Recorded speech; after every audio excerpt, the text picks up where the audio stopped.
नमस्कार, आप देख रहे हैं अमर उजाला, आपका पसंदीदा शो खबरों के खिलाड़ी। ये साल गुजर रहा है और उसके बाद नया साल शुरू होने वाला है। नए साल में नए बदलाव होते हैं, लेकिन बीते एक हफ्ते में भारतीय राजनीति में कुछ बदलाव देखने को लगे। हमको जो बदलाव देखने को मिला वो बिहार के प्रमुख राजनीतिक दल जदयू में देखने को मिला, जहां पर अध्यक्षीय बदलाव हुए हैं। और उस बदलाव के माने सिर्फ और सिर्फ एक पार्टी या एक राज्य तक सीमित नहीं रहे। ढेर सारी आशंकाएं और ढेर सारी संभावनाएं अब उस बदलाव के बाद भारतीय राजनीति में खास तौर पर विपक्ष के खेमे में देखी जा रही हैं। बीते एक हफ्ते में नागपुर, जो कि कभी संघ का गढ़ भी कहा जाता रहा है, लिखा जाता रहा है, वहां पर कांग्रेस अपने एक बड़े अधिवेशन को करती है, एक बड़ी रैली को करती है। एक बार फिर से राहुल गांधी नए साल में बदलाव की एक और यात्रा पर निकलने वाले हैं। विपक्षी खेमे में काफी कुछ हो रहा है, लेकिन हिंदी फिल्मों का एक डायलॉग है ना, तारीख पर तारीख। जब पिछली बार हम आपके बीच ये शो लेकर आए थे, इस चर्चा को किया था, तब एक तारीख की बात हुई थी। आज भी वो सवाल जायज है कि क्या विपक्षी गठबंधन के तमाम दलों ने एक लोकसभा सीट पर एक उम्मीदवार या एक पार्टी वाला वो फैसला कर लिया जिसकी तारीख आज की ही कही गई थी, इस साल के अंत की ही कही गई थी। ढेर सारे सवालों पर बात करने के लिए आज का हमारा ये बड़ा पैनल हमारे साथ मौजूद है। बिना किसी देरी के इन सब का परिचय हम आपके साथ कराते हैं, इन सब के साथ इस चर्चा को शुरू करते हैं। और अगर मैं अपने इस पैनल का परिचय कराऊं तो सबसे पहले राखी बख्शी मैम हमारे साथ मौजूद हैं, लगातार इस शो का हिस्सा बने रहती हैं। उसके साथ में राहुल महाजन जी हैं, वो आप लगातार इस शो का हिस्सा बने रहते हैं। समीर सर हैं, समीर चौगाकर जी, खबरों के खिलाड़ी का लगातार अभिन्न अटूट हिस्सा, और अब तो सबके लिए कहा जा सकता है कि सब इस शो का अभिन्न अटूट हिस्सा हैं। प्रेम कुमार जी हैं, जयदीप कर्णिक जी हैं, संपादक अमर उजाला डिजिटल, और उसके बाद अवधेश कुमार जी लगातार हिस्सा बने रहते हैं। और आज वो जो आमने सामने अगल बगल की जोड़ी होती है, वो आज आगे पीछे की जोड़ी है, जो हमारे दर्शक खूब पसंद करते हैं। बिना किसी देरी के इस बदलाव से, और जो एक परंपरा रही राखी मैम, मैं आपसे इस सवाल को शुरू करना चाह रहा हूं। जनता दल यूनाइटेड में बदलाव होता है, नीतीश कुमार के पास कमान आती है, और कमान के बाद इसको एक स्वाभाविक बदलाव के तौर पर लोकसभा चुनाव आ रहे हैं, उस बड़ी तैयारी के तौर पर कि बड़ी तैयारी होनी है, बड़ी लड़ाई लड़नी है, बड़े नेता को आगे किया गया। वो देखे जाने के साथ साथ नीतीश कुमार का जैसा स्वभाव रहा है, ढेर सारे अटकलों और कयासों के साथ भी देखा जा रहा है। खूब सारे सवाल फिर उठ रहे हैं, जैसा वो अपनी राजनीति में इतिहास में कर चुके हैं। आपको इस बदलाव के मायने निहितार्थ क्या नजर आ रहे हैं? देखिए, इसको कहीं ना कहीं हम पार्टी के तौर पर, जदयू पार्टी के तौर पर, नीतीश कुमार जी की अपनी एम्बिशन के तौर पर, और पार्टी का जिस तरह से नेतृत्व अब तो बिल्कुल ही साफ तौर पर बल्कि ले रहे हैं ललन सिंह के बजाय, तो और दूसरा इंडिया जो गठबंधन है, या इंडिया जो भी कहते हैं उसको, तो उसके साथ भी जोड़ के देखा जाने, शुरू से मुझे लगता है कि उनकी ये, जब से ये इंडी गठबंधन की बात हुई कि उसमें उनका रोल क्या रहेगा, उनकी भूमिका क्या रहेगी। और आज जबकि ये बातचीत हो रही है कि 30-31 तक अपने सारे सीट शेयरिंग के फॉर्मूले को तय कर लीजिए, कौन कितनी सीट पाएगा और कहाँ कैसे ये सारा सामंजस्य होगा, ये दोनों को जोड़कर देखने की बात है कि वो अपना रोल कहाँ तक कितना देख पा रहे थे वहाँ, और फिर पार्टी को किस तरह से मजबूत करना चाहिए। हम सब पीछे की कहानी अब हम सब पत्रकार जानते हैं कि पीछे क्या क्या हुआ ललन सिंह को लेकर। तो मुझे लगता है कि एक तरफ ब्लॉक में बढ़ती भूमिका की जो इच्छा, और दूसरी तरफ पार्टी की पूरी कमान अपने हाथ में ले लेना, ताकि उसमें अपना और बल बढ़ा सकें, ताकि उसमें उसकी स्ट्रेंथ बढ़ सके। इन दोनों को एक दूसरे से देखने की बहुत ज़्यादा ज़रूरत है। इतिहास की बात करें तो जो पिछली बार जब अलग हुए गठबंधन से, और उसके बाद पार्टी को जो लेकर चले, जो अटकलें आने लगी बीच में, जो कि क्या वो वापसी करेंगे, क्या वो जाएंगे, मुझे लगता है कि अपने नीतीश कुमार अपने कद को और ज़्यादा बढ़ाने का जो ये पूरा जो वातावरण है, खेल कह लीजिए, जो भी कह लीजिए, उसको लेकर हमें देखने की ज़रूरत है। और एक चीज़ यहाँ पर और कहना चाहूँगी, क्योंकि बातचीत बार बार हो रही है कि कौन चेहरा होगा पीएम का और किसको बनाया जाए इंडी गठबंधन की तरफ से। मुझे एक छोटी सी लाइन यहाँ यही कहनी है कि कहते हैं कि जब हांडी जो है चूल्हे पर रखी नहीं तो खीर की खुशबू आने लगी। तो कहाँ आप देख रहे हैं कि किस तरह से फाइनल उस पर पहुंचेंगे, उसमें भी हमें जदयू की राजनीति, नीतीश कुमार की राजनीति और गठबंधन की राजनीति को देखना होगा। राहुल जी, एक ना वक्तव्य मैंने सुना, और मैं सच में उस वक्तव्य के अर्थ को समझना चाहता हूं। केसी त्यागी ने कहा कि नीतीश कुमार उस विपक्षी एकता के गठबंधन के विचारों के संयोजक और प्रधानमंत्री हैं। विचारों का संयोजक और प्रधानमंत्री, वो अभिलाषा का तरफ इशारा था या इसके कोई और निहितार्थ भी हैं? देखिए, राजनीति में जो भी आता है, चाहे वो नीतीश कुमार हो या कोई भी हो, उसका ध्येय तो ये होता है कि वो सर्वोच्च पद पे पहुंचे। तो नीतीश कुमार भी प्रधानमंत्री बनना चाहते हैं, इसमें कोई बुराई भी नहीं है। लेकिन ये जो घटनाक्रम है, मैं उसे एक तो ये देखता हूँ कि बड़ा सिंपल भी हो सकता है ये जो सारा कुछ जेडीयू में हुआ। आप देखिए ललन सिंह को निकाला गया, तो ललन सिंह ने ये वादा किया था कि वो आरजेडी के साथ मिलकर जो नीतीश कुमार हैं उन्हें प्रधानमंत्री पद के लिए दावेदार बना देंगे, तो नहीं हुआ। तो ये सिंपल भी हो सकता है कि आपने डिलीवर नहीं किया, आप अलग हो जाइए। उधर जो है सीतामढ़ी के इस जो अधिवेशन हुआ है उसमें सीतामढ़ी के जो पिछले लोकसभा जिनको सीट दी गई थी, पिंटू उनका नाम है, तो उनको भी इस बार हटा दिया गया। नीतीश कुमार ने कहा कि किसी और को दिया जाएगा। तो नीतीश कुमार की जो पार्टी है वो बड़ी यूनिक पोजीशन में बिहार में है। लगभग 15% वोट बैंक है, 35% बीजेपी के पास है, 30% आरजेडी के पास है। तो जिधर भी लुढ़के उधर उसका फ़ायदा है। तो वो अपनी पोजीशन जो है यूनिक पोजीशन बना के रखना चाहते हैं। इसीलिए शायद ये भी फैसला, सीतामढ़ी वाला फैसला भी इसमें किया गया है कि वो किसी की साइड नहीं देखना चाहते, ना बीजेपी की साइड देखना चाहते, ना आरजेडी की साइड। मजबूरी ये है कि अगर आरजेडी और जेडीयू ने साथ चुनाव बिहार में नहीं लड़ा तो इन दोनों का कोई भविष्य नहीं होने जा रहा। जिस तरह की बीजेपी की जो पूरा मशीनरी काम करती है उसमें इनका कोई भविष्य नहीं होने जा रहा है। तो ये मुझे लगता है जहाँ तक बिहार की बात है वहाँ तक ये आपको संभावना है। दूसरी तरफ मुझे लगता है इस बार बीजेपी के लिए जो बहुत बड़ी चुनौती आएगी वो आएगी महाराष्ट्र से, जहाँ जो उत्तर प्रदेश के बाद सबसे ज़्यादा लोकसभा की सीटें 48 सीटें हैं। वहाँ पर क्योंकि बहुत समय बाद बीजेपी जो है शिवसेना से अलग चुनाव लड़ेगी।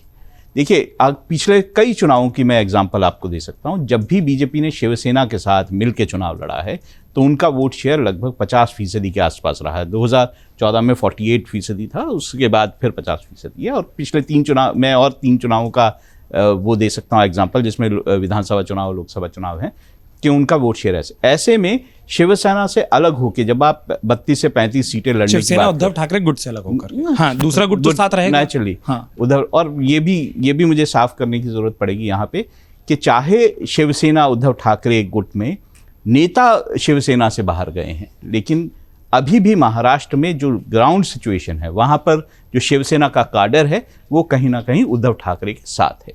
और ऐसे में बीजेपी को ये दिक्कत आने जा रही है कि वहाँ से अलग होकर जब वो चुनाव लड़ने जाएंगे तो उनको मुश्किलें साफ तौर से महाराष्ट्र में दिखाई देगी। और वहाँ पर किस तरह से सीट शेयरिंग वो अपने सहयोगी जो बाकी एनसीपी का धड़ा है उसके साथ या शिवसेना से टूट के आया धड़ा है उसके साथ किस तरह से सीट शेयरिंग करते हैं, ये एक बहुत महत्वपूर्ण बात होने जा रही है। और चूंकि आपने इस फ्लोर को ओपन कर भी दिया, वो विपक्षी खेमे की आपने बात कर ली, महाराष्ट्र पर आप ले गए, तो मुझे लगता है वो ज़रूरी भी है। महाराष्ट्र में 2 बड़ी घटनाएं जो बीते हफ्ते में हुई। एक, कांग्रेस ने नागपुर में जिस तरीके से जो अपनी रैली की, उसके मायने, उसके संकेत और जो भीड़ दिखाई दी, वो जो वहाँ पर तस्वीरों में लोग दिखाई दिए, वो कांग्रेस के अपने मोराल के लिए कितना ज़रूरी है। और जब कांग्रेस नागपुर में रैली कर रही थी समीर जी, उसी वक्त और उसके आसपास संजय राउत बार बार बता रहे थे कि 23 सीटों पर हम लड़ेंगे। संजय राउत अभी भी उस सीटों की बात कर रहे हैं जब वो 2 पार्टियों के साथ लड़ते थे, भाजपा और शिवसेना। अब उनके भी घटक में 3 पार्टियां हैं, एनसीपी, कांग्रेस और शिवसेना, लेकिन वो खुद कॉम्प्रोमाइज के लिए तैयार नहीं। और हमने तो सोचा था साल खत्म होते होते ये तमाम दिक्कतें इस विपक्षी खेमे से खत्म हो जाएंगी, पर वो क्या नहीं दिख रही। मैं आपको दोनों प्रश्नों का जवाब देता हूँ। पहले मैं राहुल गांधी की रैली, कांग्रेस की जो रैली हुई है नागपुर के, उसके बारे में जिक्र कर दूं।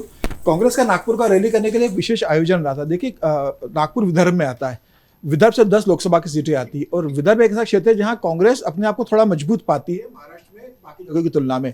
उनका जो एक सांसद है 2019 में जीते थे, वो भी विदर्भ नागपुर से जुड़ी हुई चंद्रपुर से ही जीते थे, तो एक सीट वहां से आई हुई है। इसके अलावा नागपुर में अंबेडकर के बौद्ध धर्म की दीक्षा ग्रहण की थी। वहाँ अंबेडकरवादी बहुत लोग हैं, बौद्ध धर्म के बहुत लोग हैं, पिछड़े बहुत लोग हैं। वहाँ पर बाबा साहब अंबेडकर के पोते प्रकाश अंबेडकर की जो पार्टी है वंचित बहुजन आघाड़ी, उसका भी विदर्भ के अंदर एक बड़ा ग्राउंड रहा है। और भारतीय जनता पार्टी से अलग हटकर जब शिवसेना जब बनी, उद्धव ठाकरे अलग हुए, तो उद्धव ठाकरे अब वंचित बहुजन आघाड़ी को साथ में लाने की कोशिश कर रहे हैं। नाना पटोले जो कांग्रेस के अध्यक्ष है वो भी वंचित बहुजन आघाड़ी से बात कर रहे हैं सीटों के तालमेल के लिए, क्योंकि 2019 में इनका तालमेल नहीं हो पाया था, तो कम से कम 6 सीटों पे कांग्रेस को हार का सामना करना पड़ा था। तो वो उनको भी लाना चाहते हैं। और वहां विदर्भ के अंदर एक ओबीसी का बड़ा वोट बैंक है जो एक प्रमुख भूमिका निभाता है। अभी तक ये भारतीय जनता पार्टी के साथ जुड़ा रहा था, कांग्रेस के साथ जुड़ा रहा था। अब इनको ये लग रहा है कि जो मराठा डोमिनेंट भारतीय जनता पार्टी हो गई कि मुख्यमंत्री भी मराठा बन गए, उप मुख्यमंत्री अजित पवार बन गए, तो कांग्रेस को ये लग रहा है कि अभी ओबीसी का जो वोट बैंक है जो मराठाओं के खिलाफ मतदान करता रहता है अक्सर, वो विदर्भ में भारतीय जनता पार्टी को छोड़कर कांग्रेस के साथ आ सकता है। कांग्रेस की एक रैली करने का कारण ये भी रहा, वहाँ पर एक ये भी रहा। हालांकि संघ मुख्यालय भी नागपुर से आता है, तो संघ को भी चुनौती देने के लिए, और राहुल गांधी तो संघ को हमेशा गाय बगाए मतलब आरोप प्रत्यारोप लगाते ही रहते संघ के ऊपर, तो इसलिए भी राहुल गांधी ने नागपुर या कांग्रेस ने इसको चुना होगा। तो मुझे लग रहा है कि बड़ा कारण रहा होगा। इसके अलावा जहाँ तक महाराष्ट्र की राजनीति की बात है, अगर आप गठबंधन की अगर बात करते हैं, तो शिवसेना 23 सीटों का अगर डिमांड कर रही है, तो मुझे लग रहा है कि शिवसेना और भारतीय जनता पार्टी के अंदर लंबे समय से ये अंडरस्टैंडिंग रही है कि दोनों आधी सीटों पे बांट लेंगे। 23 सीटों पे शिवसेना लड़ती थी, 25 के ऊपर भारतीय जनता पार्टी चुनाव लड़ती थी। कांग्रेस और राष्ट्रवादी के अंदर भी वैसा ही गठबंधन था। 26 सीटों पे कांग्रेस लड़ती थी, 22 सीटों पर राष्ट्रवादी कांग्रेस चुनाव लड़ती थी।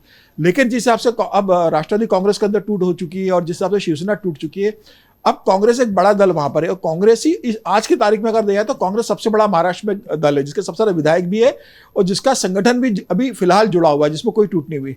तो मुझे ऐसा लग रहा है कि शिवसेना अगर 23 सीटों की बात करी तो शिवसेना इस आधार पर कर रही है कि 23 सीटों पर उसका संगठन मजबूत है, 23 सीटों पर उसके कार्यकर्ता उसके साथ जुड़े हुए, भले ही सांसद और विधायक टूट के एकनाथ शिंदे के पास चले गए। लेकिन ये जरूरी नहीं है कि जो शिवसेना का जो गठबंधन है वो शिवसेना का ही वोट बैंक है, वह अपने स्थानीय नेताओं के बाद भी शिफ्ट होता है। इसका एक उदाहरण भी है, जब नारायण राणे ने कांग्रेस शिवसेना छोड़ी थी और सिंधुदुर्ग से चुनाव लड़ा था बगावत कर, तो बाल ठाकरे प्रचार करने गए थे, उद्धव ठाकरे प्रचार करने गए थे नारायण राणे के खिलाफ, और वहां पर शिवसेना के उम्मीदवार की जमानत जब्त हो गई थी, नारायण राणे जीत गए थे। वैसे ही अब स्थिति शिवसेना के साथ बनी हुई। एकनाथ शिंदे का अपना आधार है, कल्याण से उनका बेटा सांसद है, ठाणे के एकनाथ शिंदे दबंग नेता रहे। तो अब उद्धव ठाकरे की वो स्थिति नहीं है कि वो पार्टी टूटने के बाद भी वोट बैंक अपना जोड़ कर रख सके। मुझे लग रहा है चुनाव के बाद तय होगा कि कितना वोट बैंक किसके साथ जुड़ा हुआ है। लेकिन 2024 का लोकसभा चुनाव प्रधानमंत्री मोदी के नाम पे लड़ा जाएगा, तो इतना है कि सबसे ज्यादा भारतीय जनता पार्टी बड़ी पार्टी भी है, सबसे बड़ी पार्टी भी है, और सबसे ज्यादा वोट भी भारतीय जनता पार्टी को पड़ने वाला है। शिवसेना को, उद्धव गुट को, कांग्रेस को और राष्ट्रवादी कांग्रेस को यह बहुत मुश्किल होगा कि राम मंदिर निर्माण के बाद प्रधानमंत्री मोदी के जिस हिसाब से खासतौर से महाराष्ट्र में लोकप्रियता है, उसके बाद प्रधानमंत्री मोदी और भारतीय जनता पार्टी को महाराष्ट्र में लोग सके। मुझे ऐसा लग रहा है 48 सीटों में से 40 सीटें जीतने की स्थिति में आज की तारीख में भारतीय जनता पार्टी और उसका गठबंधन वहां पर बैठा हुआ है, क्योंकि वहां पर राष्ट्रीय सेवक संघ का बहुत बड़ा संगठन है, भारतीय जनता पार्टी का कैडर बहुत एक्टिव है, और प्रधानमंत्री मोदी का जो काम रहा है और देवेंद्र फडणवीस का जो 5 साल का कार्यकाल रहा है 2014 से लेकर 2019 तक का मुख्यमंत्री के रूप में, वो भी एक बहुत शानदार और बेहतर कार्यकाल रहा है। तो मुझे लग रहा है ये सब भारतीय जनता पार्टी के फेवर में जाने वाला है। तो ऐसी स्थिति में शिवसेना के लिए बहुत ज़्यादा स्पेस नहीं है, हालांकि वो 23 सीटों की मांग कर रहे हैं। मुझे ऐसा लगता है कि शिवसेना आखिरी में 15 सीटों पर मान जाएगी, क्योंकि इसके अंदर ये 4 दल शामिल करना चाह रहे हैं, इसमें अम्बेडकर की पार्टी भी शामिल होगी। तो इस स्थिति में शिवसेना को भी कॉम्प्रोमाइज करना पड़ेगा, कांग्रेस को भी करना पड़ेगा और शरद पवार को भी करना पड़ेगा। लेकिन ये जानते हैं कि प्रधानमंत्री मोदी की मजबूती जानते हैं और तीनों अपने अस्तित्व की लड़ाई लड़ रहे हैं। आप देखिए एक सीट आई थी सिर्फ कांग्रेस की, तो कांग्रेस के लिए भी ये मजबूरी है, राष्ट्रवादी कांग्रेस शरद पवार के लिए भी पार्टी टूटने के बाद ये मजबूरी है, उद्धव ठाकरे के लिए इससे बड़ी मजबूरी है कि उसके बाद उन्हें तुरंत विधानसभा चुनाव के अंदर जाना है। तो मुझे लग रहा है तीनों अपनी जमीनी हकीकत जानते हैं और उसी हिसाब से निर्णय लेंगे और तीनों आपस में सहमति कर सीटों का डिस्ट्रीब्यूशन कर लेंगे। जिस सहमति की आप बात कर रहे हैं प्रेम जी, पिछली बार जब हम ये शो कर रहे थे तब ये बात आई थी, दिल्ली में विपक्षी खेमा जब आपस में बैठा था, वो गठबंधन आपस में बैठा था, तो ये बात हुई थी कि साल खत्म होते होते ये जो 1-on-1 का फॉर्मूला होगा वो पक्का कर लिया जाएगा, कम से कम वो सीटें चयनित कर ली जाएंगी, उसके बारे में बात हो जाएगी कि कौन सी सीट पर कौन पार्टी चुनाव लड़ने जा रही है। उन सब के बीच में बीते एक हफ्ते में हमने संजय राउत के बयान का जिक्र कर लिया, ममता बनर्जी कह चुकी हैं कि पश्चिम बंगाल में हम लड़ेंगे और उसके बाहर इंडिया लड़ेगा। उसके बाद समाजवादी पार्टी जिस तरीके से लगातार बात कहती रही है, चाहे वो बसपा के स्टेक की बात हो, बसपा को शामिल करने न शामिल करने की या अपनी सीटें छोड़ने को लेकर, अभी भी साल तो खत्म हो रहा है लेकिन जो कंफ्यूजन थी वो खत्म होती दिखाई नहीं दे रही है। ये कब तक चलता रहेगा? और वही वाली बात है जो कहते हैं कि वो बहुत देर ना हो जाए, जिसकी चिंता पिछली बार बाकायदा उठाई गई थी। उत्कर्ष जी देखिए, विपक्ष 2019 में भी खड़ा नहीं हो पाया था और अलग अलग लड़ा था, नतीजे देख चुका।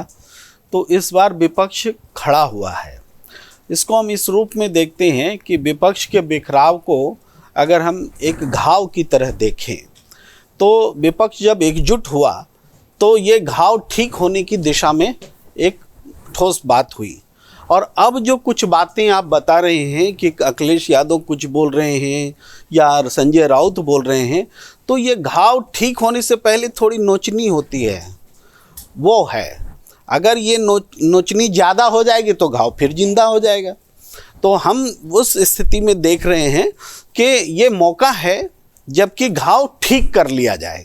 तो आप सही कह रहे हैं कि इस दिसंबर के आखिर तक एक बात रखी गई थी कि टेंटेटिवली सीट शेयरिंग हो जाएगी, लेकिन अब जैसे बिहार में सीट शेयरिंग पर 5 जनवरी को बैठक हो रही है, तो इस हिसाब से ये लग रहा है कि स्टेट वाइड ये डिसीजन होगा, न कि एक साथ।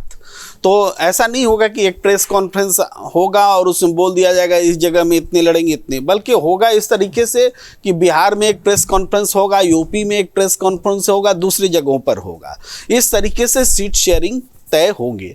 इसी बीच में आपके प्रश्न से अलग है लेकिन थोड़ा जुड़ता है, वो जेडीयू में जो घट रही है घटनाएं वो भी महत्वपूर्ण हैं।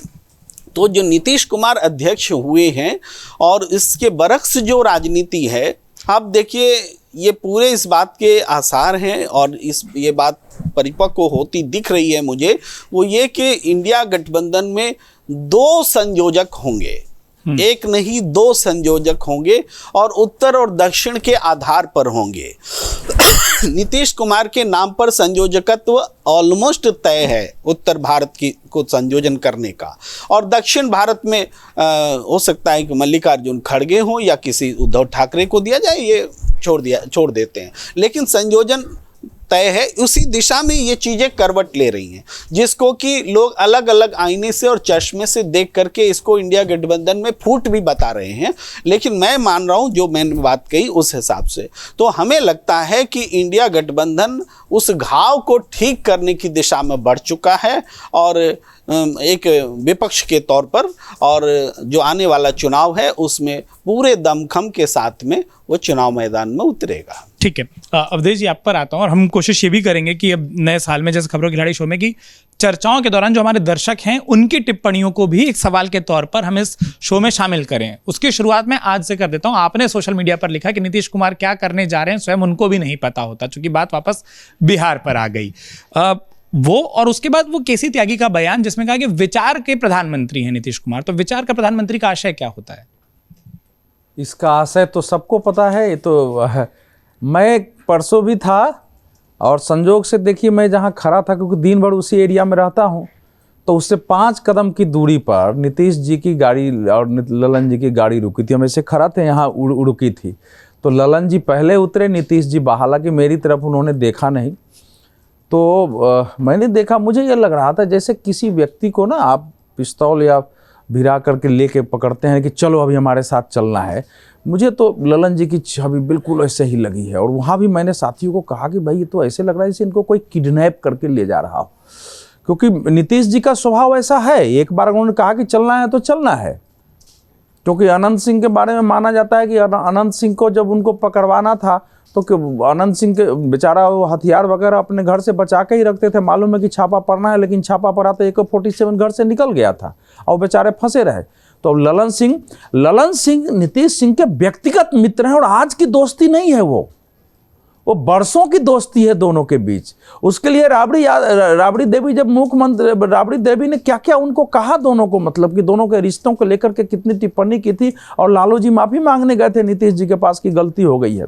तो ऐसी दोस्ती में इस प्रकार की स्थिति पैदा होती है, तो उसको अब कोई कहे कि भैया घाव सूखने के पहले और वो छीला जाए, क्या होता है वो नोचनी करता है, घाव सूखने लगता है। तो कुमार जी ने भी अभी यही वो प्रेम जी के लिए ही था, वो उनका वो जो प्रेम है परस्पर, खुजली होती है। अरे भैया कई बार खुजली जो है ना वो घाव को बढ़ा भी देती है खोजते खोजते, हाँ, और वो घाव से वो खाज भी हो जाता है, फिर नासूर भी बन जाता है। तो इसलिए वो खुजली को ऐसे मत मानिए। देखिए इसके एक कारण तो बिल्कुल स्पष्ट है कि नीतीश कुमार ने अगर भारतीय जनता पार्टी का साथ छोड़ा था तो केवल इसलिए नहीं छोड़ा था कि उनको बिहार का मुख्यमंत्री बने रहना है। बिहार का मुख्यमंत्री भाजपा के साथ वो आराम से बने हुए थे, भाजपा उनको हटाने नहीं जा रही थी, ऐसी कोई संभावना ही नहीं थी, वो भले व्यक्त करे। तो उन्होंने जिस चीज़ के लिए छोड़ा था वो काम उन्होंने शुरुआत भी की, लेकिन अगर उसकी शुरुआत वो कर रहे हैं, उनका कहीं कोई नाम ही नहीं है, कोई चर्चा भी नहीं कर रहा है, और जिन लोगों ने उनको सलाह दे के छुड़वाया है, तो इस समय उनके लिए सबसे बड़ा दुश्मन कौन है? आपने ध्यान दिया होगा, और यहां बैठे हुए 6 बड़े पत्रकार मेरे सहित बैठे हुए हैं, मैं अपने को बड़ा नहीं मानता, लेकिन 5 बड़े पत्रकार बैठे हुए हैं और आपके दर्शक भी सुन रहे हैं। लंबे समय से जनता दल यू में अगर भारतीय जनता पार्टी, नरेंद्र मोदी, अमित शाह, राष्ट्रीय स्वयंसेवक संघ के खिलाफ सबसे ज्यादा आक्रामक वक्तव्य कोई देता था तो ललन सिंह थे। तो जाहिर है ललन सिंह उनके निकट के सलाहकार थे। उनकी पार्टी के ज्यादातर विधायक चाहते थे कि हम बीजेपी के साथ रहें, इसलिए विधायकों में नाराजगी भी थी। लोग बोलते थे ललनमा बहका दिया जो है मुख्यमंत्री को, यही बोलते ही थे, ललनमा कहा ये तो सब मुख्यमंत्री को जो है बहका दिया, सारा उल्टा पुल्टा करवा दिया। भाषा थी पार्टी के अंदर। और कल भी मेरे से मिलने वाले लोग थे, कई पत्रकार थे मेरे सामने, जब आए तो ऐसे ही बोलने लगे सब। तो उन्होंने एक आए नेता कहे कि अब देख लीजिएगा ललन सिंह को मुंगेर का भी टिकट नहीं मिलेगा, अभी जो हालत उन्होंने कर दी है। तो ये एक जो मेरी जानकारी आई है कि ललन सिंह जी इनको बताया था कि लालू जी से बात हो गई है, जो अभी राहुल जी कह रहे थे कि ये कारण हो सकता है, वो कारण था कि लालू जी से बात हो गई है, वो आपका नाम वो प्रस्तावित करेंगे आगे, संयोजक के लिए भी, प्रधानमंत्री पद के लिए आपका नाम जाएगा।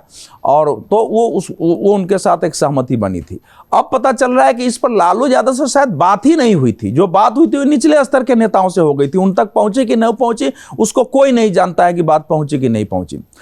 खबर ये आ रही है कि लालू जी ने सोनिया जी को कहा कि ये बिल्कुल अविश्वसनीय आदमी है, कभी भी नीतीशवा साथ छोड़ के जा सकता है, इसलिए इसको तो बनाना ही नहीं है। हाँ, तो ये इनको तो पता चला भाई, इनके लोगों ने बताया कि भाई ये सिचुएशन चल रहा है, इसीलिए तो आपका नाम कोई ले ही नहीं रहा है। कहाँ है आप अगर परसों भी जाते हैं ना कॉन्स्टिट्यूशन क्लब से लेके जंतर मंतर पर, तो सभी जगह यही लिखेगा, बिहार ने पहचान लिया है, देश पहचानेगा, ये सब जगह लिखा हुआ है। हाँ, एनडीए को प्रधानमंत्री चाहिए तो नीतीश कुमार ही उम्मीदवार होंगे, सब लिखा हुआ था, लोग नारे लगा रहे थे, कोई छिपी हुई बात नहीं है। अभी भी आपको 2-4 पोस्टर वहां मिल जाएंगे। और 10 लोग निकल के आते थे कि अगर भाजपा को हराना है तो नीतीश कुमार ही प्राइम मिनिस्टर होंगे। पूरा वातावरण मीटिंग का यही था। अब बाहर से हम कोई भी अनुमान लगाते, जो वहां का वातावरण है, तो जो कुछ त्यागी जी ने कहा उसी की अभिव्यक्ति है कि भैया वो विचार के संयोजक भी है, विचार उन्होंने दिया है और वो विचार के प्रधानमंत्री हैं, तो वो एक प्रकार से पेशकश है। और नीतीश जी ने अपना फीडबैक भी एनडीए के पास भेजा है। लेकिन अब इधर की समस्या ये है कि अब इतनी आसानी से एनडीए लेने वाली नहीं है। अब उन्होंने तो एक चक्र बना दिया था बिहार में कि बिहार में कोई भी दल अस्थायी रूप से विपक्ष नहीं रहेगा। एक नियम उन्होंने बनाया था, कोई भी दल अस्थायी रूप से विपक्ष नहीं रहे, कुछ दिन आप विपक्ष में रहिए, फिर आपको सत्ता पक्ष में ले आएंगे, फिर आपके साथ काम करेंगे, दूसरा विपक्ष को फिर कुछ दिन बाद ले आएंगे, फिर आपको विपक्ष में भेज देंगे। तो ये चक्र चलाते रहे हैं। तो अब इस बार क्या हुआ कि उन्होंने अपना फीडबैक भेजा, उनके नेता और दूसरे नेता आके मुख्य गृह मंत्री से मिले भी, लेकिन अभी उस प्रकार से पॉजिटिव सिचुएशन नहीं बनी है। अब इससे ये पता चल रहा है कि आने वाले समय में 3 तारीख तक तो कुछ नहीं होगा। 14 को मकर संक्रांति का भोज देते हैं नीतीश कुमार, उस समय भी शायद कुछ नहीं हो, लेकिन कुछ न कुछ ऐसा होगा आने वाले समय में। नीतीश कुमार के बारे में मैं स्वयं बताता हूं कि उनके बगल उनको भी पता नहीं होता है कि हम क्या करने वाले हैं, तो इसलिए एकदम से कयास नहीं लगा सकते। लेकिन इस समय जनता दल यू का मानस यह है कि हम भारतीय जनता पार्टी के साथ ज्यादा सामान्य और सहज थे, इसके साथ सहज समाज नहीं है। यहां से जाने का हमको कोई लाभ नहीं मिला है, हमको उसका श्रेय भी नहीं मिल रहा है। तो ये एक भावना उसके अंदर है कि बदलाव की कोशिश हमको करनी चाहिए उस दिशा में। उसी में ललन सिंह को हटा के एक संकेत दिया है बीजेपी को और बाकी एनडीए को कि जो सबसे खिलाफ था, जिसके कारण हम गए, अब उनका भी हम परित्याग कर रहे हैं। ठीक है। हाँ, एक लाइन बोलना जरूरी है छोटा सा, कि अवधेश जी ने 2 बातें बहुत आपत्तिजनक कह दी। एक तो नीतीश कुमार को उन्होंने किडनैपर बताया और दूसरा उन्होंने अनंत सिंह को बेचारा बताया। तो ये आपत्ति रखने के लिए मैंने, ठीक है, इस आपत्ति को दर्ज कर लेते हैं समीर जी को और हाँ, राहुल जी को चूंकि जाना है, पर एक छोटी सी टिप्पणी जरूर करना चाहूंगा। ये खबरों के खिलाड़ी जो शो है वो लगातार लोकप्रियता की नई ऊंचाइयां चढ़ रहा है और हमें एफएक्स जो बड़ी संस्था है उसके समारोह में स्वर्ण मंजूषा मिली है। तो ये सभी आप लोगों की वजह से मिली, लेकिन समीर जी इस वजह से पिछले शो में जिस तरीके का केक बनाकर लाए और जिस तरीके से उसको उन्होंने समारोह पूर्वक हमने काटा, तो मैं चाहूँगा जब ये एडिट हो तो वो थोड़े विजुअल्स उस केक के चल जाएं। और आप सभी लोग जिस तरीके का प्रतिसाद दे रहे हैं, आप सभी की वजह से ये शो उस बुलंदी तक पहुंचा है। एक छोटा सा विचार था कि ऐसा शो होना चाहिए जिसमें उस तरह के विवाद ना हो जो हमें अक्सर इस तरह की डिबेट में देखने को मिलते हैं। और हम लंबी बात करें, अच्छी बात करें तो भी शायद लोग सुनेंगे। एक समय में जब लोग 1 मिनट का वीडियो भी पूरा नहीं देखते हैं, तब 1-1 घंटे की इस चर्चा को अगर लोग सुन रहे हैं तो ये आप सभी के लिए बड़ी उपलब्धि है और आप सभी के योगदान से संभव हुआ है। तो आप सभी का बहुत आभार। इस शो को उस ऊंचाई तक ले जाने के लिए, और हम कोशिश करेंगे कि ताज़ा विषयों को लेकर एक जो कमी महसूस हो रही थी अच्छी बातचीत की, उसको उस स्तर से और आगे ले जाएं। तो समीर जी ने जो स्नेह दिखाया जिस तरीके से, तो ये पूरा परिवार, मतलब किस तरह एक छोटा शो भी परिवार में तब्दील हो जाता है और सबका जुड़ाव बनता है, ये उसका प्रतीक है जो स्नेह समीर जी ने दिखाया था। कहाँ तो बात थी कि नए साल पर नई चुनौतियों के साथ हमको जो विपक्षी एकता है, विपक्षी गठबंधन है, उसमें एकता है या नहीं है, इस पर भी खूब सवाल होते हैं। जयदीप जी, सवाल मैं आपसे ही करना चाह रहा हूँ कि एक तारीख का इंतजार था, 1-on-1 का इंतजार था, क्या आपको वो प्रोग्रेस, वो तरक्की होती दिखाई दे रही है? लेकिन क्योंकि पिछली जो बार हमने चर्चा की थी तब ये बात आई थी कि कई सारी कमियों को आइडेंटिफाई कर लिया, कई सारी कमियों को ढूंढ लिया गया, वो ठीक हो जाएंगी, लेकिन उसके बाद तो नई कमियां नजर आने लगी। कांग्रेस अपनी एक अलग यात्रा पर जाने वाली है, विपक्षी दल उसमें होंगे नहीं होंगे अभी ये पता नहीं है। अगर हर पार्टी अपना अलग प्रचार करती रहेगी तो वो एकता कहाँ दिखाई देगी? उत्कर्ष, बहुत महत्वपूर्ण सवाल ये है सीटों का बंटवारा, और मैं ये मानता हूं कि ये जो पूरी बातचीत हुई है इसमें दो महत्वपूर्ण बिंदु हैं। आपने चूंकि मुद्दा उठाया नागपुर की रैली का भी, इसी नागपुर की रैली में मल्लिकार्जुन खड़गे ने कहा है कि हम कितनी भी ताकत लगा लें लेकिन इंडिया गठबंधन जरूरत है इस सरकार को हटाने के लिए। नागपुर जैसी रैली में भी उनका ये उद्घोष था। लेकिन शुरुआत से जो हम बात कर रहे हैं कि सब लोग इस बात को समझ जरूर रहे हैं लेकिन अपनी ज़मीन छोड़ना नहीं चाह रहे हैं। जब त्याग की, बलिदान की, कुर्बानी की बात आएगी, कुर्बानी अपनी सीटों की, संजय राउत के बयान का आपने जिक्र किया, वो 23 सीटों की बात कर रहे हैं। इधर समाजवादी पार्टी से कौन कहाँ से लड़ेगा, डिम्पल यादव कहाँ से लड़ेंगी, और इनके सारे उम्मीदवारों के नामों की चर्चा शुरू हो गई क्योंकि समय नहीं है, उनकी सीटों पर उनको मेहनत करनी है। अगर सीटों पर उम्मीदवार तय होने लगेंगे और सीटों का बंटवारा इस गठबंधन के, अब जो नीतीश कुमार जी की इतनी लंबी बात है, अवधेश जी ने बहुत अच्छे से बात रखी दी है, अभी तो इसका मुखिया ही तय नहीं है। बिना सिर के तो धड़ चल नहीं सकता है ना, सब होना चाहिए ना, कोई तो नेतृत्व करता होना चाहिए। सभी लोग नेतृत्व करते रहेंगे तो वो तो वैसे भी कर रहे थे अलग अलग। मुझे लगता है कि अब समय कम बचा है और रास्ता लंबा तय करना है। अगर ये लोग एक जाजम पर आकर बैठते हैं और सबसे पहले सीटों के बंटवारे को तय कर लेते हैं, फिर कुछ भी बयानबाजी चलती रहे उससे कोई बहुत फर्क पड़ने वाला नहीं है। लेकिन पहली ज़रूरत है सीटों का बंटवारा। कांग्रेस ने एक दांव खेलकर देख लिया कि विधानसभा चुनावों के पहले वो अपने पत्ते नहीं खोलना चाहती थी। उसको लगता था विधानसभा में बड़ी जीत हो जाएगी अगर राज्यों में, तो उसको उस तरीके से अपनी सीटों के लिए नेगोशिएट करते आएगा, बार्गेन करते आएगा। वो अपनी सीटों के हक में ज़्यादा बात कर सकते हैं और पूरे गठबंधन के मुखिया के रूप में उभर कर आ सकते हैं। ऐसा हो नहीं पाया। कांग्रेस उस स्थिति को समझती है और वहीं से आवाज़ मल्लिकार्जुन खड़गे की निकली है कि हम ऐसा करेंगे। मुझे लगता है कि अभी जब तक मैं इस गठबंधन को लेकर शुरू से एक ही स्टैंड कायम रखता आया हूँ, जब तक ये तय नहीं होता कि किस सीट से कौन लड़ेगा और जब तक भाजपा के सामने सभी विपक्षी दलों का एक साझा उम्मीदवार नहीं खड़ा हो जाता, तब तक ये गठबंधन की बातें होती रहेंगी। होना ज़रूरी है, वक्त की आवश्यकता है। सब लोग स्वीकार कर चुके हैं कि अकेले नहीं हरा सकते। पहले आप ये बता दीजिए कि भाजपा का एक उम्मीदवार सामने होगा और उसके सामने मैदान में सिर्फ एक उम्मीदवार होगा, चाहे वो किसी भी दल का हो, और वो जिताऊ उम्मीदवार सबके बीच में से तय होकर, चाहे वो कांग्रेस का हो, समाजवादी पार्टी का हो, किसी का भी, उधर राज्यों के हिसाब से शिवसेना का हो, उद्धव ठाकरे वाले गुट का, इधर समाजवादी पार्टी का हो, दक्षिण। लेकिन अगर आप एक एक उम्मीदवार खड़ा नहीं कर पाते हैं भाजपा के सामने तो ये गठबंधन बेमानी है, फिर बातें ही बातें।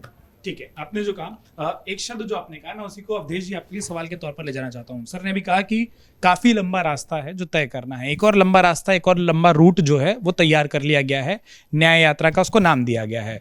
भारत जोड़ो यात्रा हुई थी, देखा गया था, कहा गया था कि खूब असर है जमीन पर। क्या न्याय यात्रा, और इस बार जो उसकी टाइमिंग है लोकसभा चुनाव से पहले उसको रखा जा रहा है, क्या वो असर डाल पाएगी? राहुल गांधी एक बार फिर जब यात्रा पर निकलेंगे, भारत जोड़ो यात्रा की तरह वो यात्रा होगी, नाम अलग होगा। जब आप किसी भी तरीके से जनता के बीच जाते हैं या अपने पार्टी संगठन से जुड़ते हुए चलते हैं तो उसका असर तो होता है, असर न होने का तो कोई प्रश्न नहीं है। अब उस असर का चुनाव पर क्या परिणाम होता है ये इस समय महत्वपूर्ण है, और कांग्रेस पार्टी के संगठन पर क्या परिणाम होता है, क्योंकि उत्तर प्रदेश में कांग्रेस की जो हालत है हम सबको पता है, बाकी राज्यों में भी है। देखिए, उसको ध्यान रखने की है बात यह है कि राहुल गांधी जिस को विचारधारा का युद्ध मान करके पहले की भी यात्रा किए, और राष्ट्रीय स्वयंसेवक संघ का जो अब गणवेश नहीं है, जो उसका ड्रेस नहीं है, वो हाफ पैंट और वो जला के जलते हुए दिखाया, और उनको जो इस समय रणनीतिकार और सलाहकार हैं वो यही सुझाव दे रहे हैं कि इस समय आपको देश और दुनिया में यही छवि पेश करनी है कि आरएसएस और बीजेपी फासिस्ट ताकतें हैं, ये दूसरे मजहब धर्म की स्वतंत्रता को ख़त्म करने वाली हैं और इनके विरुद्ध मैं संघर्ष कर रहा हूँ। उसके लिए चूँकि उसका मुख्यालय नागपुर में है, इसीलिए उस मुख्यालय में जाकर के जो है 139वां कांग्रेस का स्थापना दिवस मनाइए और वहाँ से आवाज़ दीजिए, तो आवाज़ दुनिया भर में जाए कि हाँ ये फाइट कर रहा है, फिर वोटों का जो ध्रुवीकरण होगा वो आपके पक्ष में होगा। तो वो उन्होंने वहां से किया है। वो अब कांग्रेस में पहले भी नेता रहे हैं, आरएसएस से मतभेद पहले के भी अध्यक्षों का रहा है, लेकिन यहां बैठे हुए सब पत्रकार हैं, पहले का भी इतिहास देख लीजिए। क्या कोई गया है कि मैं नागपुर इसलिए आया हूं कि मैं आरएसएस को चुनौती देनी? आरएसएस को चुनौती आप यहां से भी दे सकते हैं, 100 से ज्यादा देशों में वो काम कर रहा है, कहीं से भी आप आरएसएस को चुनौती दे दीजिए। और सबको ये पता होना चाहिए, आपके श्रोताओं को भी पता होना चाहिए, दर्शकों को, कि आरएसएस का मुख्यालय वहां जरूर है, लेकिन उनके जितने केंद्रीय पदाधिकारी हैं उन सब के मुख्यालय देश में अलग अलग क्षेत्रों में है। जो राष्ट्रीय स्वयंसेवक संघ के सर कार्यवाह, जो जिसको आप बोलते हैं कि मुख्य महासचिव जिसको कहिए, जिनके हाथ में पूरे कार्य, उनका मुख्यालय तो लखनऊ में है, वहीं डाल देते हैं। जो और बड़े लोग हैं उनका केंद्र कोलकाता में है, भले दिल्ली में है। जो प्रचार प्रमुख हैं उनका केंद्र हैदराबाद में है। तो वो अब उस रूप में नहीं है, एक डिसेंट्रलाइजेशन है संगठन में कि मुख्यालय तो एक केंद्र है। अच्छा, उनकी जो बैठकें होती हैं, आपने कभी देखा है कि उनके केंद्रीय पदाधिकारियों की बैठक नागपुर में हो रही है? सब अलग अलग जगह होती है। एग्जीक्यूटिव की बैठक, प्रतिनिधि सभा की बैठक नागपुर में क्या होता है? या 9 साल के अंदर क्या कोई दृश्य आया है कि प्रधानमंत्री नरेंद्र मोदी या कोई मंत्री जो है वहां हाजिरी लगाने जा रहा हो, जैसे ये लोग बोलते हैं नागपुर से? ऐसा दृश्य कभी दिखा है? तो इसीलिए कह रहा हूं कि जब आप समझेंगे ही नहीं कि जिसके विरुद्ध आप लड़ाई की आवाज उठा रहे हैं उसका चरित्र क्या है, उसका विचार क्या है, वह स्वभाव है कि नहीं है जो आप बोल रहे हैं, तो आप लड़ाई ठीक से नहीं लड़ सकते हैं। तो मूल जो शोध का काम था कि आरएसएस का विरोध करना है। दूसरी बात जो आती है कि आरएसएस स्पष्ट कहती है कि राजनीति समाज का एक भाग हो सकता है, केवल सत्ता से समाज का परिवर्तन नहीं हो सकता है, देश का परिवर्तन नहीं हो सकता है। अनेक सत्ता हमारे समाज में है, वो एक राजनीतिक सत्ता है, लेकिन हमारे यहाँ धर्म की सत्ता है, हमारे यहाँ संस्कृति की सत्ता है, हमारे यहाँ विद्या की सत्ता है, अलग अलग समाज की अपनी सत्ता है। इन सब सत्ताओं का महत्व राजनीति से कम नहीं है। और वो जो सत्ता है, तो इसलिए वो केवल, इसीलिए संघ जो है, शुरू में सावरकर जी से मतभेद इसीलिए था, वो कहते थे संघ राजनीति में आए। डॉक्टर अग्रवाल कहते थे राजनीति में हम जाएंगे नहीं। तो ये जो मूल बात है कि जो भी संगठन सत्ता के द्वारा समाज परिवर्तन चाहता हो, देश का परिवर्तन, उसमें आप राजनीतिक फाइट करके आप वहां कर सकते हैं। लेकिन जिस संगठन का ये विचार ही नहीं है, एक संगठन राजनीति में है जिसमें उनके लोग होते हैं, उसके खिलाफ आप फाइट कर सकते हैं, वो आपका अधिकार है। लेकिन जो ये मानता ही नहीं है, उसको आप कैसे खत्म कर देंगे राजनीति के माध्यम से? तो मैं कह रहा हूं कि जो न्याय यात्रा की शुरुआत हो रही है, वो उसका कंसेप्ट में ही वहां दोष है कि आप जो बता रहे हो है ही नहीं, उसके विरुद्ध एक लड़ाई लड़ रहे हैं कि नागपुर से हम उसको घोष कर देंगे। जैसे नागपुर कोई ऐसा किला है जहां की हमने ध्वस्त कर दिया तो आरएसएस बीजेपी ध्वस्त हो जाएगी। तो मुझे थोड़ा ये लगता है कि जो लोग भी हैं थोड़ा शोध करके आरएसएस के विचार को, उसके काम के तरीकों को ठीक से समझे और उसके बाद वो अगर शुरुआत करे संघर्ष की, तो देश में अच्छी बहस होगी, एक पॉजिटिव संघर्ष होगा राजनीति और विचारधारा के स्तर पर। ठीक है प्रेम जी, इसका काउंटर मैं आपसे चाहूंगा कि जब समय कम बचा हो, अब तो हम बिल्कुल नए साल में प्रवेश कर रहे हैं, कुछ ही दिनों का, उसको महीने भी नहीं, हम 100 दिनों के काउंटडाउन में भी कर सकते हैं कि चुनाव की घोषणा शायद वो 100 दिनों के काउंटडाउन में होने लग जाए। ऐसे में रोज नए आइडिया का आना और पुराने आइडिया पर अब तक जमीन पर असर ना दिखना, जैसे जदीद जी ने कहा ना, जब तक वो 1-on-1 नहीं दिखाई देगा, एक उम्मीदवार नहीं दिखाई देगा, तब तक ये विपक्षी खेमा क्या एक दिखाई देगा। और दूसरा, कई लोग कह रहे हैं कि न्याय यात्रा की टाइमिंग इसलिए भी लगाई गई क्योंकि पिछली बैठक में नाम आ गया मल्लिकार्जुन खड़गे का, जिसको सार्वजनिक तौर पर कहा गया कि वो प्रधानमंत्री हो सकते हैं। थोड़ी देर पहले आपने एक विचार दिया कि हो सकता है 2 संयोजक हों लेकिन प्रधानमंत्री कोई ना हो। तो मजबूत नेता कौन है, ये दिखाने के लिए एक नेता अब जमीन पर निकलेगा और हजारों किलोमीटर की यात्रा करेगा। देखिए उत्कर्ष जी, 2 संयोजक होने का भी मतलब नेतृत्व ही है, क्षेत्र बंटना है, हिंदुस्तान बड़ा देश है। और समय की बात जहाँ तक है, हमने देखा जैसे तेलंगाना में कांग्रेस कहीं नहीं थी, समय भी नहीं था, लेकिन बहुत कम समय में उन्होंने सत्ता बदल करके दिखाया, ये भी उदाहरण है। तो राजनीति में समय महत्वपूर्ण है, लेकिन गठबंधन होना ये ज़्यादा महत्वपूर्ण है आज की तारीख में। और वो गठबंधन चूंकि अपनी किस्म का नया गठबंधन है, तो इसको एकजुट होने का जो संघर्ष है वो संघर्ष दिख रहा है, ये बात है। इसके बाद हम एक बात थोड़ी सी यहाँ भी जोड़ते हैं कि जो अवधेश जी ने कहा आरएसएस को लेकर के, प्रश्न भी इनका ही है, जवाब भी इनका ही है। देखिए, कांग्रेस का महाधिवेशन आज़ादी से पहले भी नागपुर में हुआ, आज़ादी के बाद भी हुआ, और अब भी वहाँ चुनाव के समय में लगभग उसी तारीख को कांग्रेस वहाँ कर रही है, देख रही है। तो लेकिन इसका मतलब ये नहीं है कि कांग्रेस आरएसएस का अब अध्ययन करे और उसके बाद उसको समझे। आरएसएस को कौन नहीं जानता है भाई, सत्ता के समांतर सत्ता, पीछे से सरकार चलाने की कोशिश। भाई कभी कौन नहीं जानता है बीजेपी और आरएसएस के बीच संबंध, कौन नहीं जानता है कि बीजेपी के लिए आरएसएस काम करती है, आरएसएस के लिए बीजेपी काम करती है। ये सारी चीजें, जो बातें अवधेश जी ने कहा तरह तरह की सत्ताएं होती हैं, वो सिद्धांत में रही थी, वो बातें गलत नहीं बोल रहे हैं, सही बोल रहे हैं। लेकिन आज की सच्चाई ये है कि आरएसएस के सारे लोग सत्ता के जगह पर बिठाए जाते हैं और एक दूसरे के पर्याय बने हुए हैं। यानी राजनीति में एक छद्म राजनीतिक दल खड़ा हो गया है, ये आज की समस्या है, इसको लेकर के। लेकिन कांग्रेस अपना कार्यक्रम चला रही है, अपने हिसाब से कर रही है। वैचारिक लड़ाई है तो वहाँ आरएसएस भी एक विचारधारा को रखता है, लेकिन इसका कारण ये नहीं है कि सिर्फ आरएसएस का मुख्यालय होने की वजह से वहाँ किया जा रहा हो। महाराष्ट्र आज की सियासत में बहुत महत्वपूर्ण है कांग्रेस के लिए। आप जानते हैं, हम लोग थोड़ी समय चर्चा भी कर रहे थे कि वहाँ जो घटक दल हैं महाअघाड़ी में, उसमें आज कांग्रेस सबसे मजबूत है। भाई एनसीपी टूटी, शिवसेना टूटी, लेकिन कांग्रेस तो नहीं टूटी, जिसके बारे में टूट के बारे में कहा जा रहा था। तो आज कांग्रेस ने वहाँ पर एक सिंबॉलिज्म दिखाया है, ये इसका महत्व, सिर्फ आरएसएस नहीं है।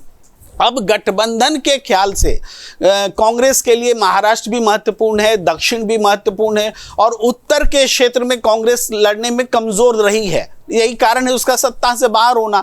तो उत्तर में अगर घटक दल को वो मौका दे और वो सपोर्ट करे, और दक्षिण में कांग्रेस को दूसरे घटक दल उनको साथ दे और ये सपोर्ट करे, तो एक कॉम्बिनेशन बन सकता है। इसी हिसाब से गठबंधन अपनी रणनीति पे चल रहा है। नीतीश कुमार भी यात्रा निकाल रहे हैं, उद्धव ठाकरे भी यात्रा निकाल रहे हैं, राहुल गांधी भी निकाल रहे हैं, सब लोग यात्रा। ऐसा नहीं कि यही लोग भी, ये राहुल गांधी ने तो यात्रा करना सिखा दिया दूसरे दलों को भी। बीजेपी को देखिए, हर स्टेट में वो भी यात्रा निकाल रहा है, पहले भी निकाला 5 राज्यों के चुनाव के दौरान। तो राहुल गांधी ने जो पब्लिक से इंटरेक्ट करने की सियासत शुरू की, और वो मीडिया मैनेजमेंट वाले को अलग थलग किया एक तरह से। नहीं तो पहले तो भाई प्रशांत किशोर ही जिता रहे थे और हरा रहे थे। अब स्थिति को बदला उन्होंने कि जनता से जो कनेक्ट करेगा वो राजनीति बदलेगा, और कांग्रेस में नई जान आई है, इससे कौन इनकार कर सकता है। उन यात्राओं का ही तो प्रतिफल है। ठीक है, जो आपने कहा राखी जी, आप जोड़ लें बस, आपने प्रशांत किशोर का नाम लिया और यात्राओं के क्रम की बात करते हैं, वो भी एक यात्रा पर निकले हुए हैं, उन्होंने उसको स्वराज यात्रा का नाम दिया हुआ है। जो मैं आपसे बोलना चाहता हूँ और आप उसमें अपनी बात जोड़ लीजिएगा, वो ये कि जिस सवाल को शायद कुछ हद तक प्रेम जी ने जवाब नहीं दिया, वो ये कि गठबंधन को शेप लेने में, आकार लेने में वक्त लगेगा, लेकिन क्या वक्त बचा भी है? मैं यही बोलना ही चाह रही थी। जब इन्होंने कहा कि ये योजना चल रही है, मैं कहती हूँ किसी भी चीज़ को शुरुआत करने का और आगे ले जाने के लिए एक टाइमलाइन की ज़रूरत होती है। तो धीरज जो है, अब सभी घटक दलों, जो विपक्ष के जो अलग अलग दल हैं, वो कहीं ना कहीं धीरज खोते हुए नजर आ रहे हैं। इसीलिए आपको उद्धव जी का, आप महाराष्ट्र की बात कर रहे थे, कहा उन्होंने कि एक तारीख तय करके सीट शेयरिंग की बात कर लीजिए, वरना ये विपक्ष मुसीबत में पड़ जाएगा। गठबंधन की बात वो कर रहे थे, उन्होंने बाकायदा कहा है। तो कहीं ना कहीं ये सब लोग जो साथ आना चाह रहे हैं, शुरुआत जब हुई बैठक तो लगा सब हाथ जोड़ के, और सबकी तस्वीर जिस तरह से आई तो लगा कि एक खड़ा हो रहा है। लेकिन बाद में समस्याएं ये आ रही हैं कि सीट शेयरिंग कैसे हो, और जैसा कि कहा जयदीप जी, कौन कितना छोड़ेगा, कौन कितना त्याग करेगा। अभी स्ट्रक्चर ही, मतलब एक अमीबा जैसे हम पढ़ते थे, वो अगर अमीबा जैसा स्ट्रक्चर, कोई शेपलेस है, कुछ नहीं हो पा रहा है। और अभी जबकि पूरी तैयारी के साथ, अगर आप बीजेपी की बात करना है तो जल्दी ही लोकसभा उम्मीदवारों के नाम तय करके चुनाव में बिल्कुल जाने की उन्होंने पूरी घोषणा कर दी। रणनीति पे रणनीति बन रही है, बैठकें हो रही हैं, और सबसे हर एक दिन मैं कहती हूँ अलग अलग चीज़ें हमें नज़र आ रही हैं जहाँ पे कैसे रणनीति पे काम होगा, पूरा स्ट्रक्चर बन रहा है। वैसे में अभी सिर्फ यही बात तक नहीं हो पा रही है कि सीट शेयरिंग होगा कैसे। कहीं कहीं से बयान आ रहे हैं, बंगाल में 2 देंगे, वहाँ 4 देंगे, ये नहीं देंगे, चेहरा कौन होगा, अभी इसी पर बात हो रही है। और हम जनवरी तक, मतलब कब तक इस बात को हम करते रहेंगे, टाइमलाइन अगर नहीं होगा। और दूसरी तरफ तो यहाँ पर पूरी तैयारी हो चुकी। तो पहला सवाल ये टाइमलाइन, महाराष्ट्र में आप बात कर रहे थे तो उद्धव गुट, आपने खुद भी देखा है प्रेम जी। तो यहाँ पे मुझे लगता है कि किस तरह से फिर विपक्ष खुद को और मजबूती के साथ हाथ से हाथ जोड़कर, और लिटरली हाथ की बात कर रही हूँ, तो उसको जोड़कर कैसे आगे बढ़ेगा ये सवाल रहेगा। दूसरा, अपनी यात्रा की बात की, उस पर हमारी ज़रूर नज़र रहेगी। और कहीं ना कहीं ये सही बात है कि अगर यात्रा में जुड़ाव होता है और उसको अगर और पार्टियां भी सीखती हैं तो अच्छी बात है। लेकिन अभी और जनवरी से मार्च तक का सफ़र किस तरह का रहेगा न्याय यात्रा को, और ये कितना असर डाल पाएगी, हमको सही में इसको देखना होगा। लेकिन असर तो अभी से ये दिखना चाहिए कि सब कितने साथ में हैं। पीएम का चेहरा की अलग अलग तरह के बयान आ जाते हैं, ये हमारा चेहरा होगा, जेडीयू में कुछ हो जाता है, फिर अलग अलग क्षेत्रों में कोई बात आने लगती है। एक नेता ये कहते हैं कि अगर इस राज्य में दूसरी नेता आई तो हमारा साथ फिर संभव नहीं हो पाएगा। इस तरह की नहीं हो पाएगा वाली बातें जो अभी नजर आ रही हैं, वो थोड़ी मुझे लगता है चिंता का विषय होनी चाहिए और उस पर बहुत जल्द से जल्द काम होना चाहिए। ठीक है सर, जो चीज मैं आपसे पूछूं, हाँ तो जरा मैं कुछ बोले, मेरा जरूर जरूर बिल्कुल छोटा सा पहले अवधेश जी की टिप्पणी। हाँ हाँ क्योंकि ऐसा है कि नागपुर में पहले भी कांग्रेस के अधिवेशन हुए, मैंने कहा आज़ादी के पहले भी हुए, और एक अधिवेशन की तो पूरी तैयारी संघ के संस्थापक डॉक्टर हेडगेवार ने की थी, जो कि वहाँ कांग्रेस के बहुत बड़े नेता थे। और जब उन्होंने उनकी अरेस्टिंग हुई तो मोतीलाल नेहरू वहाँ सभा करने गए थे, और जब उनका नमक सत्याग्रह हुआ तो डॉक्टर हेडगेवार ने त्यागपत्र दिया अपने सरसंघ चालक पद से, और दूसरे को, क्योंकि संघ आंदोलन में लग जाएगा और संघ राजनीति करेगा तो फिर वो जो काम चाहता है नहीं कर पाए। परांजपे को उन्होंने सरसंघ चालक बनाए, 1 साल जेल में रहे, और उनकी लड़ाई वहाँ के कांग्रेस के लोगों ने लड़ी, उनको देशभक्त कहते हुए। जब वो निकले तो कांग्रेस ने रैली निकाली, माला पहनाया बाहर निकल के। और जब 1938 के आसपास जब आरएसएस को बैन लगाने की कांग्रेस ने जो शुरुआत कहा था कि भाई ये बहुत खतरनाक संगठन है, ये अंग्रेजों के विरुद्ध भड़काता है, तो सेंट्रल प्रोविंस ने, जिसमें कांग्रेस का बहुमत था चुनाव के बाद, सर्वसम्मति से प्रस्ताव पारित किया है कि आरएसएस एक पैट्रियट और अगर इस पर ऑर्गेनाइजेशन, अगर इस पर बैन लगेगा तो हम लोग विरोध करेंगे।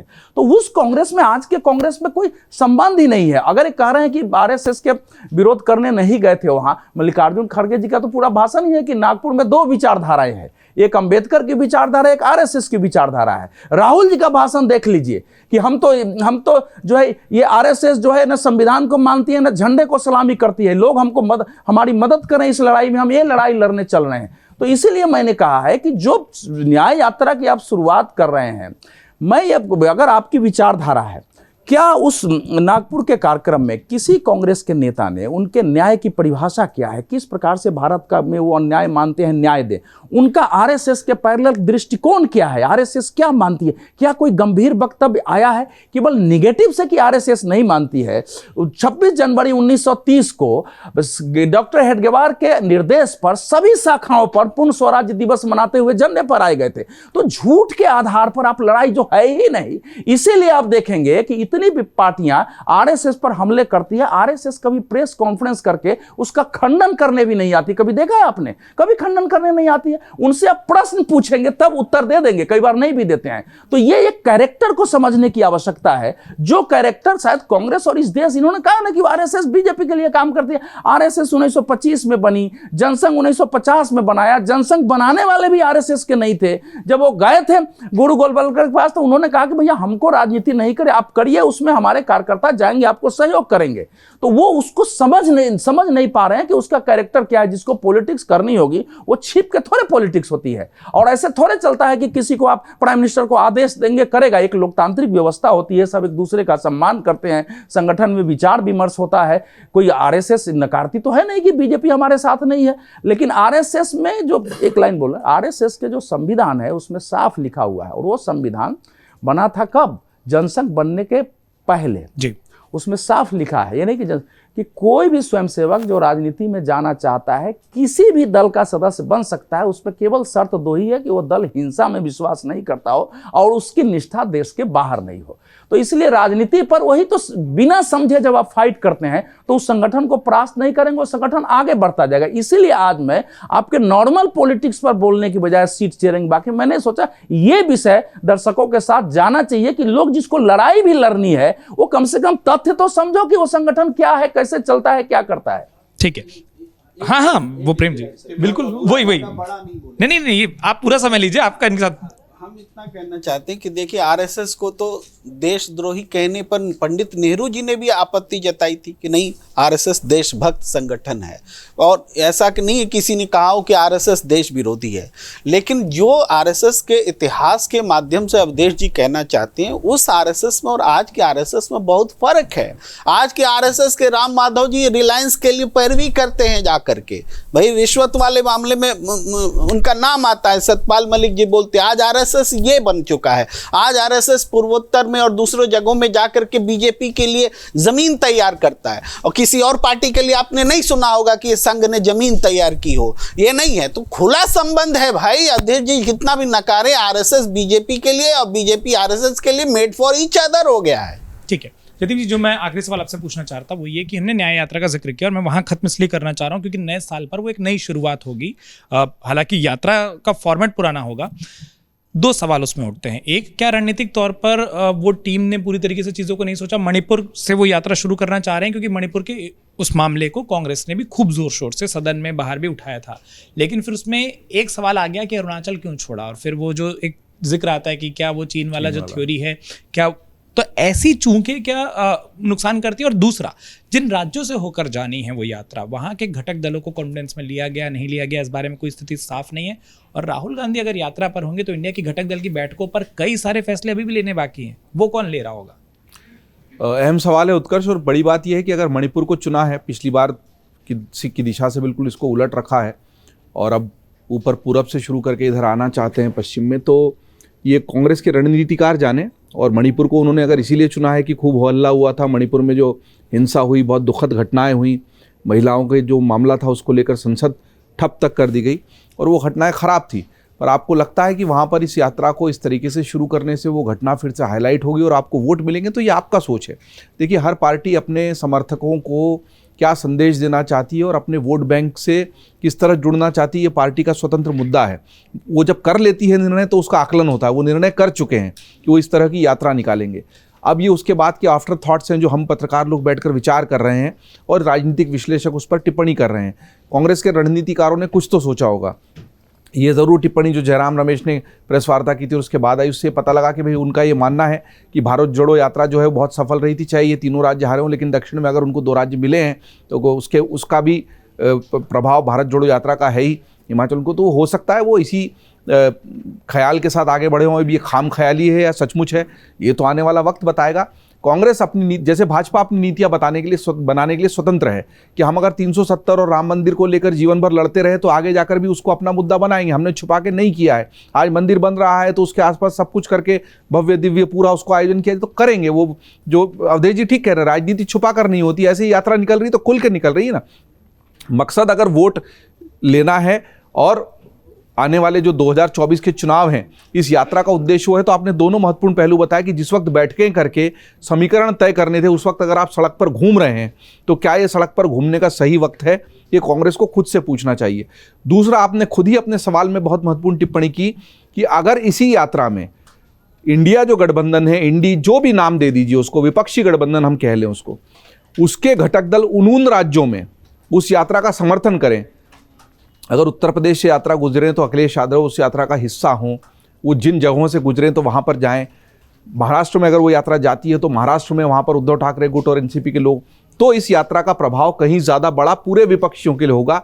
अभी फिलहाल इसको केवल कांग्रेस की और राहुल गांधी, उसमें भी राहुल गांधी को एक नेता के तौर पर स्थापित करने के लिए कांग्रेस को क्या क्या करना पड़ सकता है ये कांग्रेस ही जाने।